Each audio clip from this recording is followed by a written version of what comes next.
تنفسي ستونزې او په تنفسي لارې کې د اجنبي شیانو شتون. د تنفسي لارې بندېدل عبارت له ډېرې مهمې او ډېرې عاجلې ستونزې څخه دي چې باید ډېر ژر درملنه وشي. که چیرې ژر درملنه ونه شي کېدای شي چې په څو دقیقو کې د مرګ سبب شي. او لامل دا دی چې په کافي کچه اکسیجن سږو ته نه رسیږي او هغه مهم حیاتي مرکزونه چې په مغزو کې موقعیت لري په اکسیجن خړوبي یا مشبوع کیږي نه او د مرګ سبب ګرځېږي. د تنفسي ستونزو یا خفګان د رامنځته کېدو لاملونه څه دي؟ اول، په سوغالي نیول، یعنې کله چې د کاربن مونوکساید او کاربن دای اکساید د غازونو کچه د اکسیجن له اندازې زیاته شي.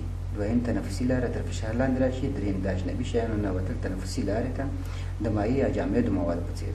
څلورم، د سوځېدلو نه وروسته د ستوني او ستوني ته نږدې نسجونو پړسوب. پنځم، د هغو دواګانو خوړل چې د تنفسي فلج لامل ګرځېږي. شپږم، د حنجرې راټولېدل د زهرجنو ګازونو له امله. د خفګان علایم: سهلنډۍ، د شونډو او نوکانو شنه کېدل، غیر منظم او سست نبض. څلورم، د حواس له لاسه ورکول.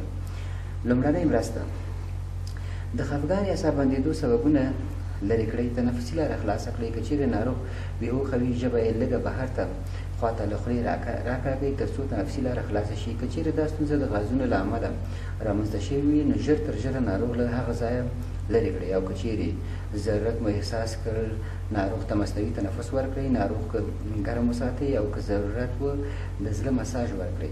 که چیرې له داسې حالت سره مخ شوئ چې خفګان د زیاتو اوبو د تېرولو له امله لکه د لامبو وهلو په وخت کې رامنځته شوی وي، لومړی باید ناروغ د اوبو څخه راوکاږئ او بیا د ناروغ تنفسي لاره یا خوله او پزه پاکه کړئ او بیا د ناروغ خوله وګورئ.